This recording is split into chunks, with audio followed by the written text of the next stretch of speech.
Hi everyone, and welcome to an episode of the Inside Social Work podcast. This week's episode is a bonus episode. I have a social work student working with me at the Therapy Hub, and part of her final presentation or final project was to present a webinar culminating some of the research and things that she's learned on her placement.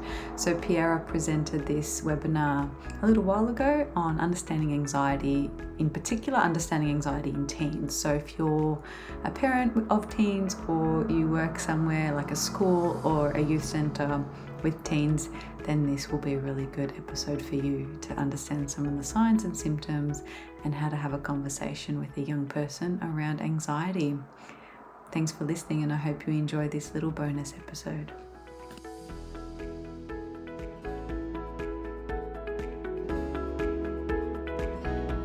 Okay, hello everyone, and thank you for joining me today for the session Understanding Anxiety in Teens. My name is Piera Ibrahim and I'm a final year student, and today joining me is Marie, the owner and therapist at the Therapy Hub. I'm looking forward to spending the next half an hour just sharing some insight on this really important topic.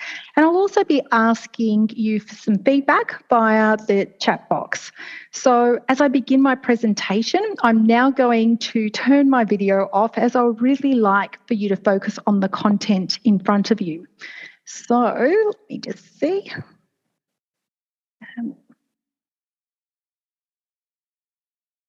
Stop video. So without further ado, let's get started.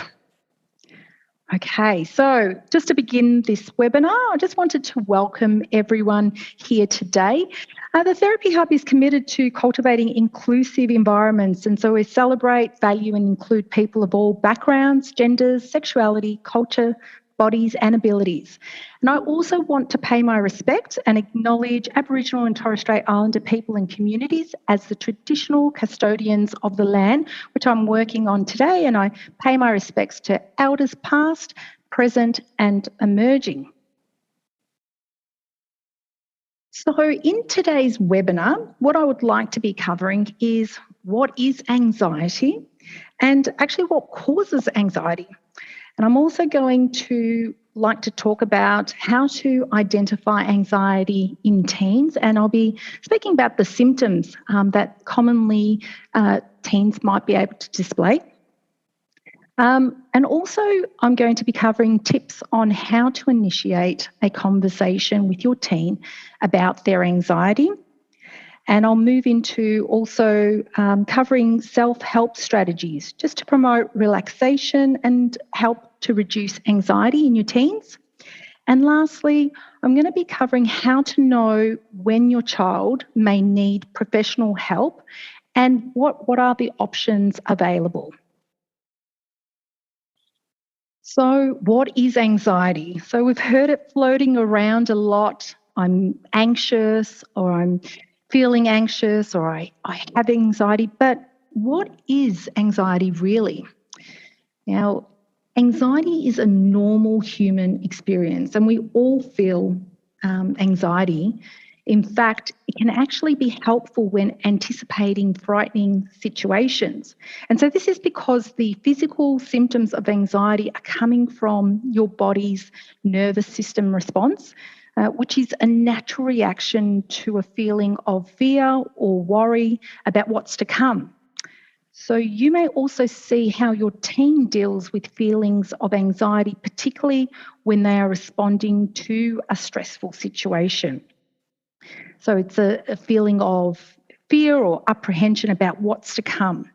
So this might be, like, for example, it could be their first day of school, or going for a job interview, or even giving a speech which, may cause most people to feel fearful and nervous. Now, if you're thinking, okay, well, what causes anxiety? Well, studies have shown, and what researchers are saying is that they're not exactly sure what causes anxiety, but it's a combination of factors that play a role. So this includes genetics and environmental factors, as well as brain chemistry. So when I talk about environmental factors. That could include things as what I just said about like being on stage, or being triggered by taking a test, or even being around people. So suffering from anxiety can make you want to avoid certain situations and places. So anxiety can be caused by a number of things, and for some people, they can experience anxiety for absolutely no reason at all. So if anxiety is normal and common, when do we actually know when it becomes problematic? So, as we go through life, there'll be many important life events, both good and bad, that can cause different levels of anxiety. So the main difference, though, between normal anxiety and problematic anxiety is if the feelings of anxiety are extreme, they last for longer than 6 months, and are interfering with a person's life, then the anxiety may be considered problematic, or in some cases, it may be even, the beginnings of an anxiety disorder. And if it's left untreated, anxiety can start to impact on your teen's life in terms of, for example, their school grades, their behaviours, and even their relationship with others. So it's really important to just be aware of, if you're starting to see that perhaps your teen is exhibiting, these symptoms. So before I go to the next slide, I want to ask you, and perhaps Marie can let me know if you use the chat box or the chat function that we have available, what do you think are perhaps some of the symptoms of anxiety? Give you a couple of moments just to think about what might be some of those symptoms.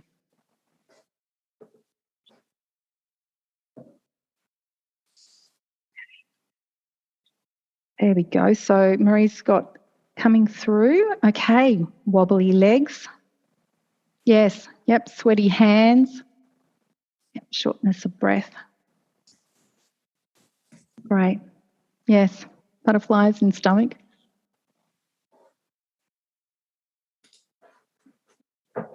Right. Yeah, body feeling. Yeah. Great. So some great, just the different symptoms. Let's go and see some of the other symptoms. Okay, I'll just close that. Okay, so as you will see, the symptoms of identifying anxiety in your teens. Now, while anxiety symptoms can be experienced differently, for each person, in general, the body reacts in a very specific way to anxiety. So when you feel anxious, your body goes on high alert, looking for possible danger and activating your fight, flight, or freeze response. So some of the common symptoms of anxiety to look for in your teens may include, for example, worrying a lot. Now, if I say worrying a lot, maybe or perhaps your teen might not be using some of these words that you see on your screen, but might be sharing feelings like, or saying statements like, I've got a lot on my mind, or, my head is about to explode, or I can't think straight. Another type of symptom is feeling very nervous and afraid. So again, your teen might say, "Oh, I can't do anything else," or "I can't sleep," to indicate that they're feeling very nervous and afraid. Another symptom is trouble breathing. So you might hear the term that sometimes is used like, "I can't catch my breath." Another symptom is numbness or tingling in the hands or feet. So again, your teen might be sharing, "Look, I've got pins and needles in my hands and my feet." Another symptom is feeling dizzy. So the teen could be sharing that maybe their head is spinning. Feeling very weak. Some of the common language that the teen might be expressing is, I have no energy today, or I don't want to do anything, or I just want to have a rest day today. Sweating. So again, you might actually visually see that, your teen is looking uncomfortable, looking quite flustered, or, moving their clothing item, just feeling very uncomfortable. And it might also be accompanied with comments like, it's really hot in here, or I'm boiling, when perhaps, it's not quite hot in the room. Headache or stomach aches, again, very common, especially in younger children, where they might say they've got pains in their stomach. Teens might say, look, I'm not feeling well, or, my head's thumping, or I'm feeling sick. So another, common symptom. Heart beating really fast, which is another symptom of anxiety. Again, there is the saying, and perhaps your teen might share, my heart feels like it's skipping a beat. Muscles feeling really tight, again, another symptom. So your teen might be sharing that they're feeling, a bit tense, or their muscles are feeling really achy or sore. And lastly, we've got, having a lot of thoughts going on through your teen's head. And again, it could be just through a conversation, your teen saying, I just can't think straight, or I just can't think properly. So listening to the symptoms that I've just shared with you, and the ways that sometimes teens can be expressing their ways of feeling anxious through different ways of expressing, I wonder if there are any other comments that you've heard your teen, share with you that might indicate that they are experiencing anxiety. And again, using the chat function, perhaps you might want to add a phrase that you have heard from your teen that might indicate that they're experiencing, these types of anxious symptoms.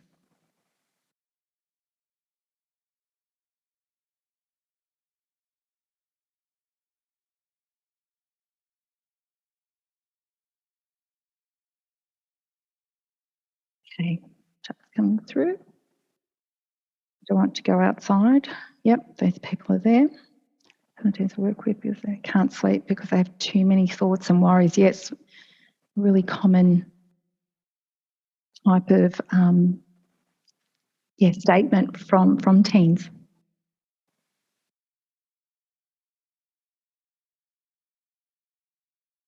there any other ones that I have to talk to those people? Yes, that's great.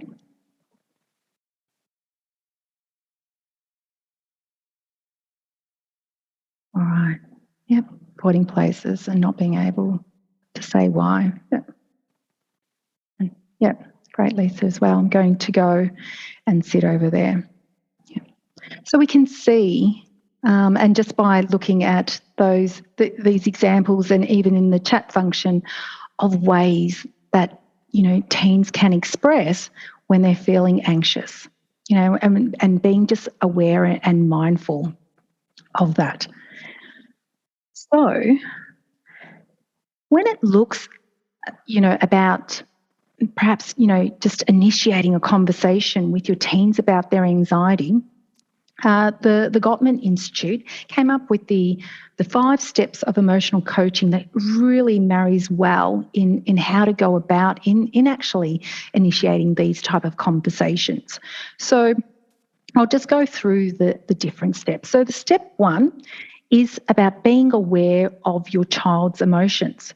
So as we just saw, just through the chat function, as well as the previous slide, there's a range of different ways that perhaps sometimes we can see, or we can also hear our teens, expressing that things, might be quite stressful or anxious for them. So it's important that picking up on your teen daughter or son, if they're looking, say, for example, restless or fidgety, or they might be, skipping a meal and saying that they're not hungry.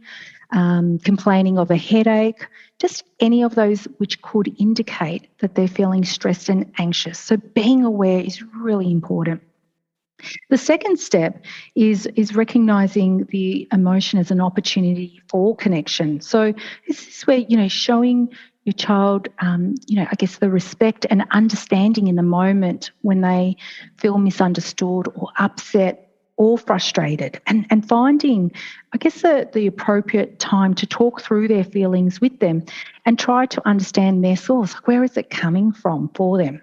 What's going on in their lives that is causing, I guess, these feelings and these emotions. Step 3 is about helping your child to label their emotions. So in this step, this is where you are identifying your child's emotions. So it could look like, for example, you are looking really worried or anxious, or I can see that you are really stressed out at the moment. So it's really, really helpful for a teen or a child to be able to make that connection with what's going on and labeling that emotion. Now, step 4 is communicating the empathy and understanding.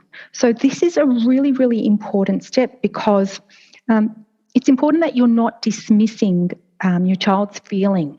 So dismissing, I mean, it could be things like, saying something like, oh, don't worry about it, or I think you're stressing over nothing, or, it's time to put on your big boy pants. It is really unhelpful and is dismissing a child's feelings and emotions. So it would be helpful instead to demonstrate to your child that you can identify with their feelings, such as saying, I would feel like that if I was, for example, if I was going back to school after being away for so long, or, I can see how difficult it would be for you right now. That's really important to show and communicate that empathy and understanding. And the step 5 is about setting the limits and problem solves. So this is where you're showing your child that you respect their attempts to solve problems and also to guide them with trust and affection, and working through these experiences together. So these are the 5 steps that was, in terms of emotional coaching, that can really help with even initiating this conversation with your teens and helping them to sort of open up and where you can connect with your teen to support them, especially in this time of where they're experiencing anxiety. So looking at all of that, what anxiety is and where it comes from and the symptoms, I think that the good news is that there are things that can, help your teen to treat their anxiety. And, so for some people, medical treatment might not be necessary. And sometimes it's just really a lifestyle, changes for your teens, which may be enough to cope with their symptoms. So if your teen is suffering from anxiety, he or she can help lessen some of their symptoms by doing certain things on their own.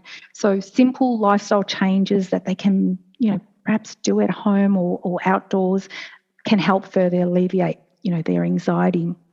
So I'll go through with some of those self-help treatments that can be really, really helpful. So one of them is, getting exercise. Now, I know that, that there might be teens out there that do not feel like, undertaking exercise or getting outdoors. So it may be important to even try and encourage them, by getting involved as well. So maybe asking them to go for a brisk walk or go for even a bike ride with you.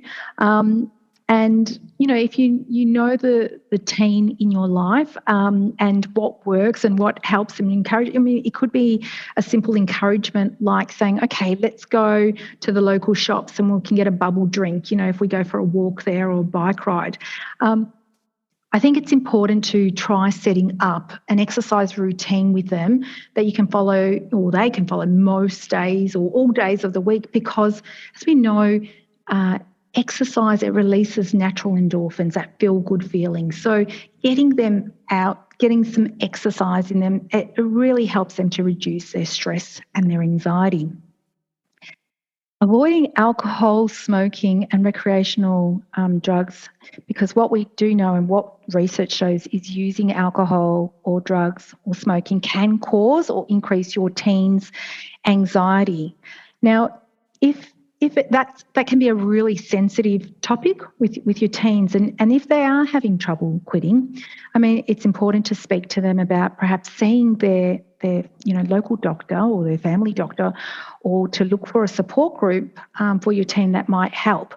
Other things that can also support is there's the quit line, perhaps getting brochures that you could leave at home, or just some help support numbers around that they could access, and so it's available to them.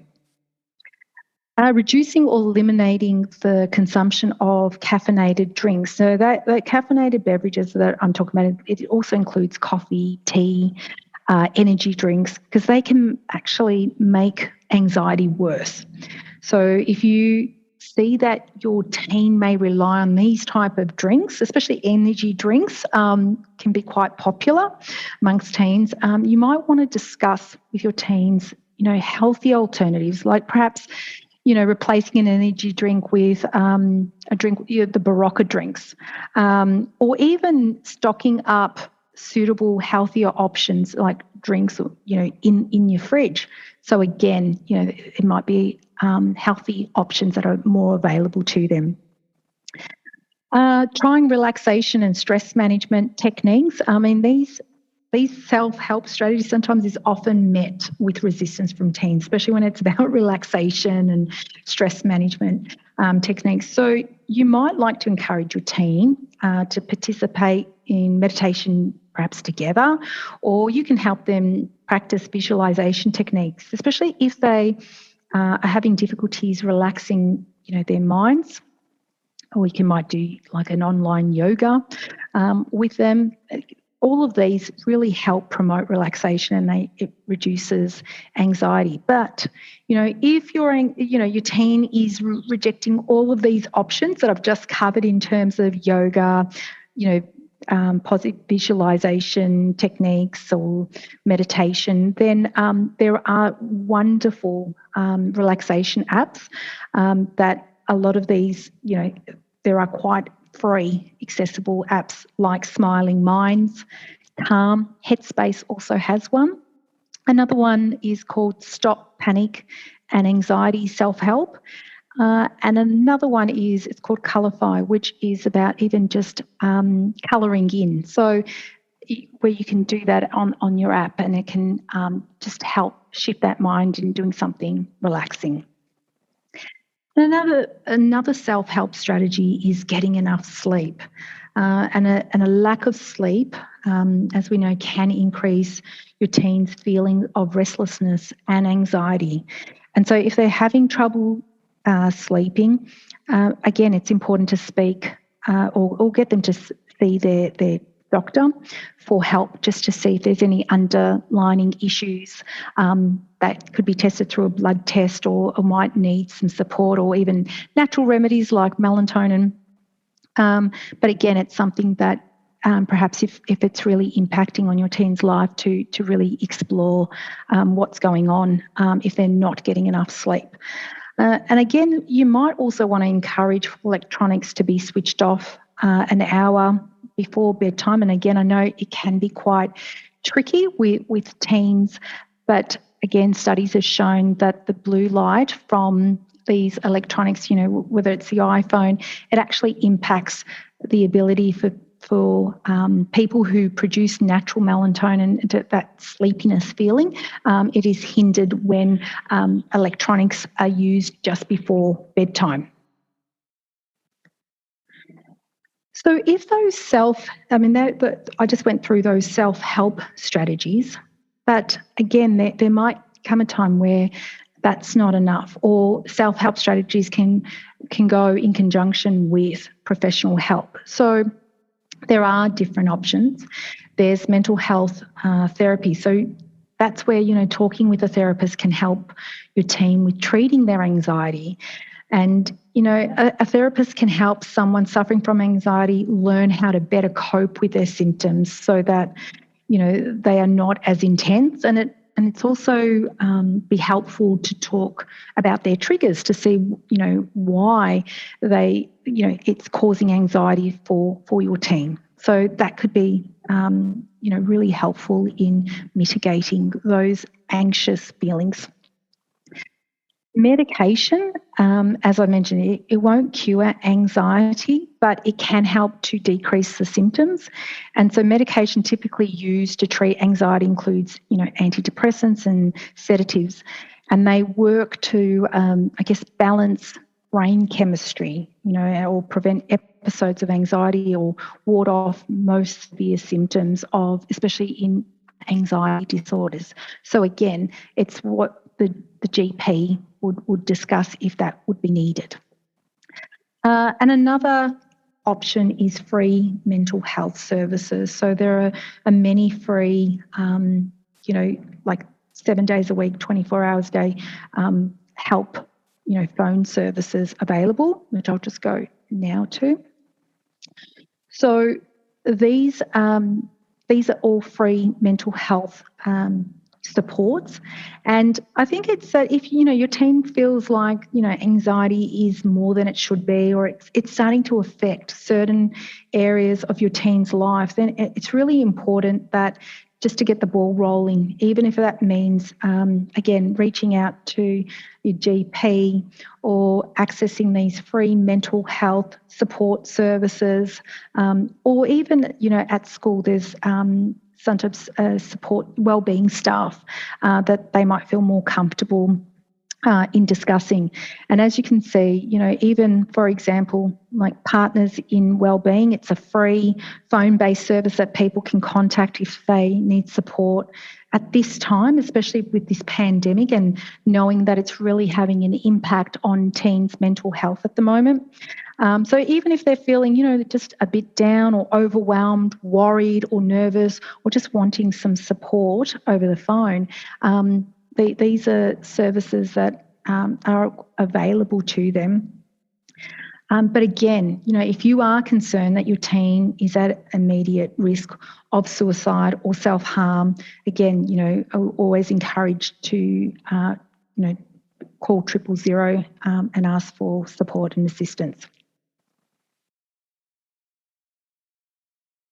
So bringing this webinar to a close, I would like to finish off with an inspiring quote. And I always think that even if you find, an inspiring quote for either your teen to find or for yourself, sometimes it's important to help them get through some difficult days, especially if they're feeling overwhelmed and anxious. I found a quote. It says that the greatest weapon against stress is our ability to choose one thought over another, from William James.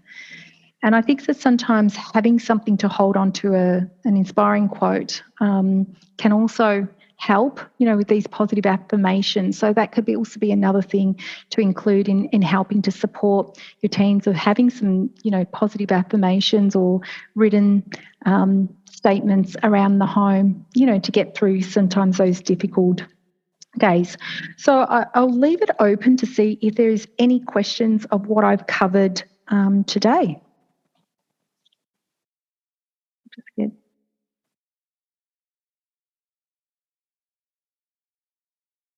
Does anyone have any questions, statements?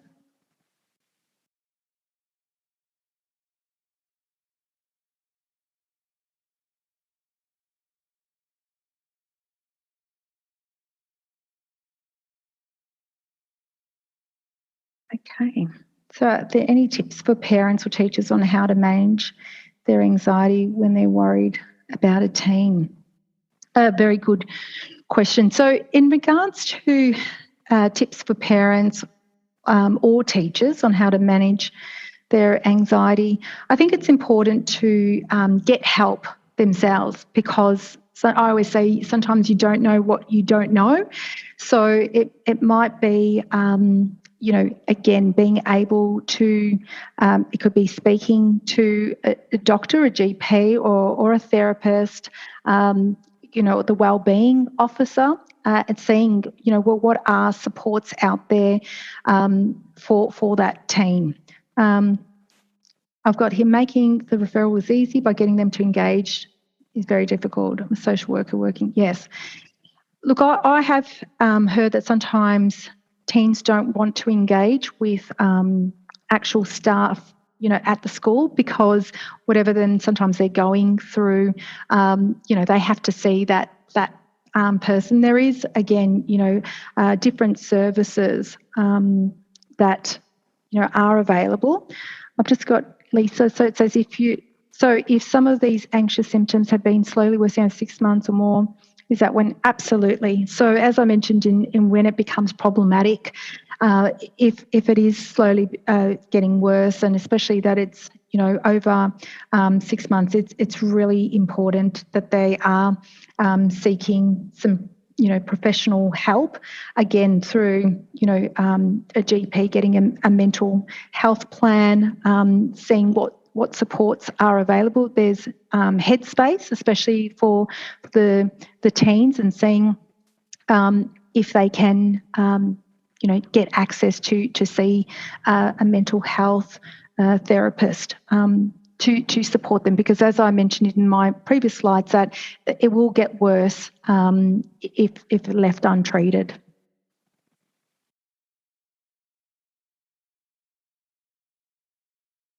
Yes, and head to health.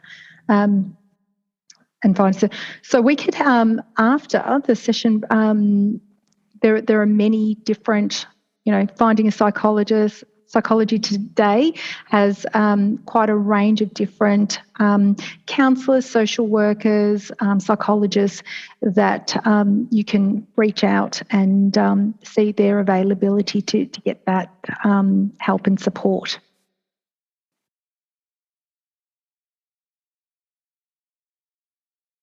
Anybody else? Or feel free to get online if you like.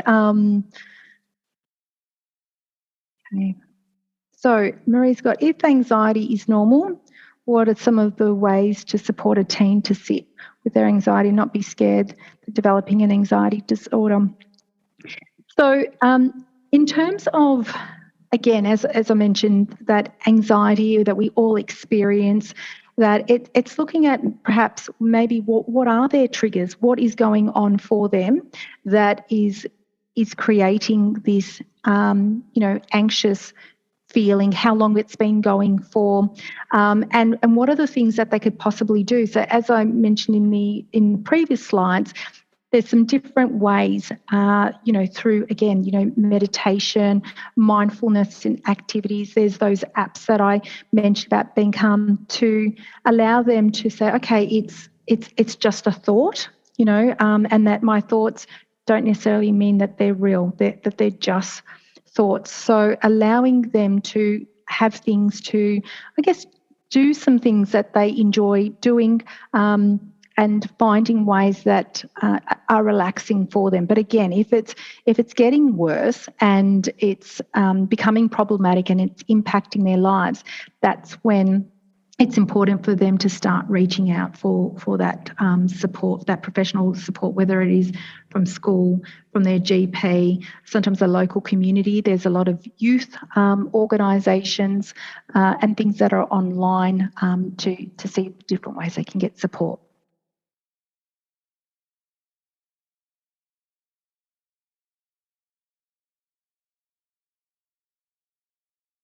Yes, so we have a mental health first aid workshop that is coming up. Perhaps if I bring Marie into it, just to share about the tuning into teens and also the mental health first aid. Sure. So it's a really great program where mental health first aid is run over 14 hours. And it teaches people how to notice the signs and symptoms of a variety of common mental illnesses. So we look at depression, anxiety, eating disorders, psychosis, and substance use disorder. And it really gives participants a chance to understand some of the signs, the symptoms, and some of the stats as well. So you have a bit of an idea of how common some of these are. and where to go for help. So kind of like physical first aid, where we learn, to, if we sprain an ankle, to rest, ice, compress, elevate. You can't forget that RICE acronym. Mental health first aid has a similar process where it talks you through what to notice, what to look for, how to have that conversation in a supportive and empathic way, and how to know where the boundaries are of your role. So what you can realistically do as a mental health first aider, as a parent, as a teacher, as a friend, a neighbour, a colleague, and then where to go for help. So that's a really helpful course. We do run some at the Therapy Hub, so you can have a look on our website, or you can have a look at the Mental Health First Aid Australia website, and there's a whole range of instructors out there. There's also conversations about suicide and conversations about non-suicidal self-injury. So they're both half-day workshops where we hone in on those skills around how to talk about those two potential crises. And then there's also tuning into teens. So that follows up with the emotion coaching, where we look at how do we develop emotional resilience and emotional intelligence in children. And that has come through the Gottman Institute. There's tuning into kids, which is for parents of children, and then tuning into teens as well. So they're also both really good personal and professional development opportunities. So I'll put some notes to those in the Facebook event, as well as those where to find a psychologist, where to find a social worker, some of those links as well. So if anybody wants to kind of grab some of those links, you can have a look in the Facebook event. Right. Anybody else got a question, or is there, I guess, something that has made them think about, okay, maybe I'm going to try to implement something that was covered today? Feel free to share, or by the chat, or come on, turn on your camera.